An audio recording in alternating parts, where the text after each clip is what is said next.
Hi అండి, నమస్తే. ఈరోజు వీడియోలో మనం బియ్యం పిండితో స్పాంజ్ కేక్ రెడీ చేసుకుందామండి. చాలా టేస్టీగా ఉంటుంది. మీరు ఒకసారి ట్రై చేశారంటే ఎప్పుడు బియ్యం పిండితోనే కేక్ చేస్తారు, అంత బాగుంటుంది. ఈ వీడియోని చివరి వరకు చూడండి.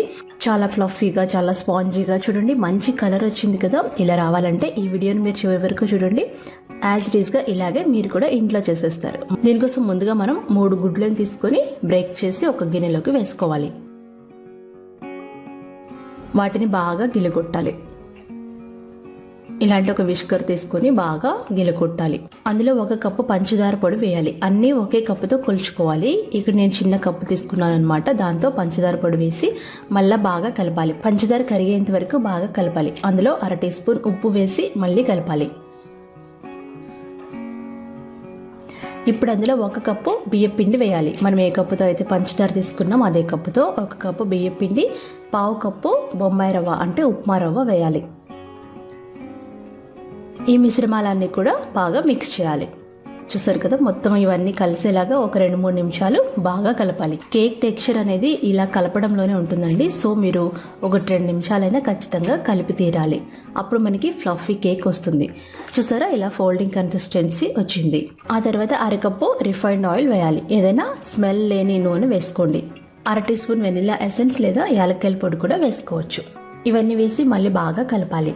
ఈ కొలతలతో వేస్తే మీకు ఇంకా ఎక్స్ట్రా ఏమీ వేయాల్సిన అవసరం ఉండదండి. చూడండి ఎంత బాగా ఫోల్డింగ్ కన్సిస్టెన్సీ వచ్చింది కదా. ఇలా రావాలన్నమాట కేక్కి. ఇప్పుడు ఆఖరిగా 1 టీ స్పూన్ ఈనో పౌడర్ వేసుకోండి. దీని బదులుగా baking powder 1 teaspoon, 1/2 teaspoon baking soda కూడా వేసుకోవచ్చు. ఈనో వేసి అందులో 1 టీ స్పూన్ కాచి చల్లార్చిన పాలు వేసి బాగా కలపాలి. ఈ స్టెప్ కూడా చాలా ఇంపార్టెంట్ అండి. మీరు ఎంత బాగా కలిపితే కేక్ అంత ఫ్లఫీగా వస్తుంది. ఈనో కాబట్టి లాస్ట్లో వేసాం. బేకింగ్ పౌడర్ అయితే ముందుగానే వేసుకోవాలి. ఇలా బాగా కలిపి ఫోల్డింగ్ కన్సిస్టెన్సీ వచ్చిన తర్వాత నెయ్యి లేదా నూనెతో కేక్ టిన్ గ్రీస్ చేసి పెట్టుకొని దాంట్లో పోసుకోవాలి. ఒకసారి ట్యాప్ చేస్తే ఎయిర్ బబుల్స్ అన్ని పోతాయన్నమాట. అప్పుడు కేక్ చాలా ఫ్లఫీగా వస్తుంది. మీకు నచ్చిన డ్రై ఫ్రూట్స్తో కానీ టూటీ ఫ్రూటీతో కానీ గార్నిష్ చేసుకోండి. ఇక్కడ నేను కేక్ని 180 డిగ్రీల సెంటీగ్రేడ్ దగ్గర అవెన్లో చేస్తున్నాను. అవెన్ ఫస్ట్ ప్రీహీట్ చేసుకోవాలి 180 డిగ్రీల సెంటీగ్రేడ్ దగ్గర. ఆ తర్వాత ఈ కేక్ టిన్ పెట్టేసి 30 మినిట్స్ బేక్ చేసుకోవాలి. సేమ్ ఇలాగే మీరు కడాయిలో కూడా చేసుకోవచ్చు. ఒక కడాయిలో కొద్దిగా ఉప్పు వేసి ప్రీహీట్ చేసి 10 నిమిషాలు ఆ తర్వాత ఈ కేక్ టిన్ పెట్టేసి మూత పెట్టేసి మీడియం ఫ్లేమ్లో 40 నుండి 45 నిమిషాలు ఉడికించుకోవాలి. ఇప్పుడు మీకు చూపించింది వేరే కేక్ అండి. ఇప్పుడు అలా చేసుకోవచ్చు అనమాట. 30 మినిట్స్ తర్వాత తీసి చూసినట్లయితే కేక్ చాలా బాగా బేక్ అయిపోయి ఉంటుంది. చాలా మంచి కలర్ ఉంటుంది. చూడండి చాలా బాగా కలర్ వస్తుంది అనమాట. ఈ కలర్తోనే మనం చాలా అట్రాక్ట్ చేయొచ్చు. ఇప్పుడు ఈ కేక్ని పూర్తిగా చల్లారనివ్వాలి. ఒక 10 నిమిషాలు బయట పెడితే చల్లారిపోతుంది. తర్వాత చాకుని ఒకసారి రన్ చేసి తర్వాత వేరే ప్లేట్లోకి సర్వ్ చేసుకోవచ్చు. చూసారా ఎంత బాగా వచ్చింది కదా. చాలా ఫ్లఫీగా చాలా బాగుంటుంది.